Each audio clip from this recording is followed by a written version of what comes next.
Hello, hello, how are you? Good to hear from you again. So, I was reading up on some stuff and it got me thinking about our last chat. I stumbled across some research about managing anxiety around social media, and it reminded me of what you were saying about wanting to put yourself out there more. Okay, I want to There's a make study.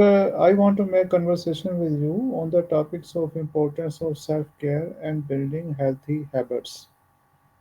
Gotcha. Okay, Self care and healthy habits, okay. solid stuff. What Right. what So, what does self-care mean to you, and why is it important in daily life? hmm, that's a good place to start. For me, and well, I hear a lot from people, it's about recognizing what actually refills your tank, not just what should. Like a lot of people think self care is bubble baths, but maybe it's actually just 30 minutes of quiet with a book. It's important because, well, you can't pour from an empty cup, right? And if you're constantly running on fumes, things fall apart. What about you? What does self care look like in your world? Yes, I also agree with you. How can healthy habits improve both physical and mental well-being? Good point. Well, it's not just about feeling good in the moment, is it? It's kind of like compounding interest, but for your life. Small, consistent habits build up. Physically, obvious stuff, exercise, decent sleep, but mentally, it's about creating a sense of control and competence. Like actually finishing that book you started or sticking to a budget. It's not about huge changes, but those little wins add up. Do you have any habits you're working on right now?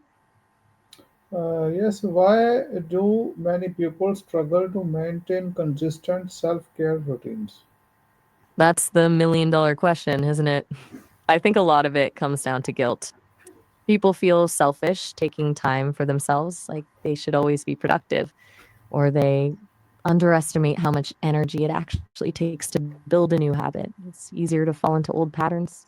Plus, life just happens. Things come up. It's about being kind to yourself when you slip up instead of beating yourself up about it. Does that resonate?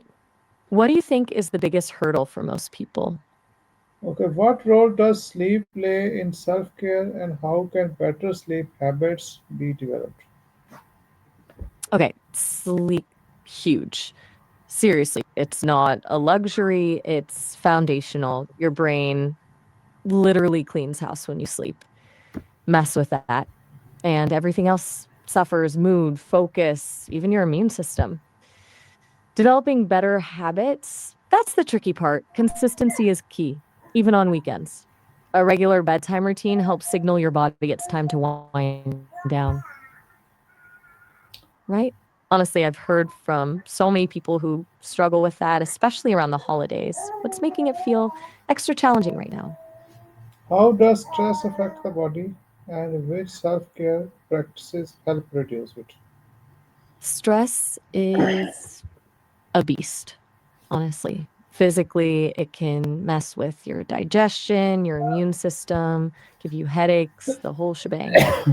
Mentally, it just zaps your energy and makes everything feel overwhelming.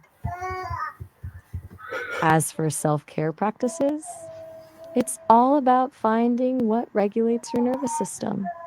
For some, it's meditation or deep breathing. For others, it's exercise. Some people find getting into nature super grounding. What usually helps you dial it back when you're feeling stressed?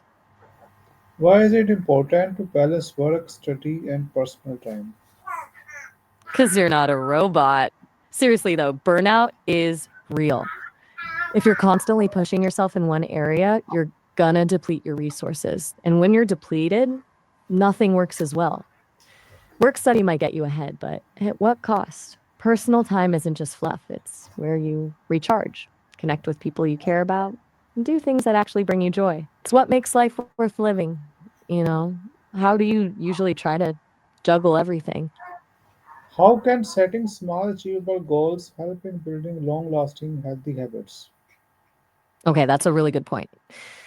Small, achievable goals are everything. It's about building momentum. Instead of saying, I'm going to go to the gym every day, you say, I'm going to walk for 15 minutes 3 times this week.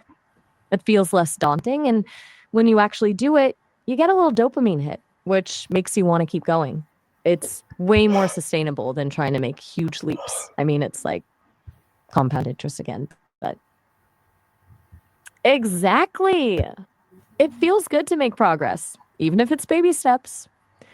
Do you have a habit you're trying to build right now where you're using that approach? What are some examples of unhealthy habits and how can they be replaced with positive ones?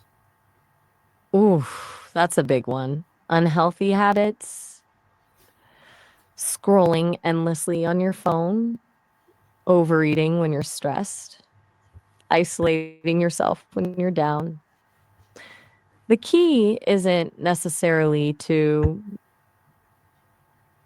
right, it's about replacing them. So instead of scrolling when you're bored, maybe you read a book or call a friend.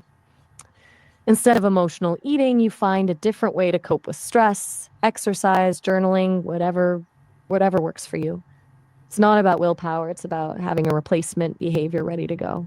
It's also about being gentle with yourself. Slip-ups happen. How, do, What's one unhealthy how does um regular physical activity contribute to emotional and mental health? ah, good question. Okay.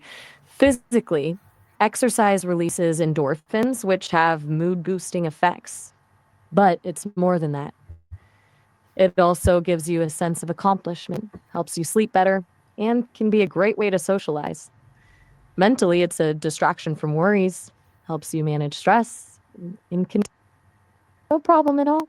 Glad I could chat. Is there anything else on your mind right now? Or are you good for now?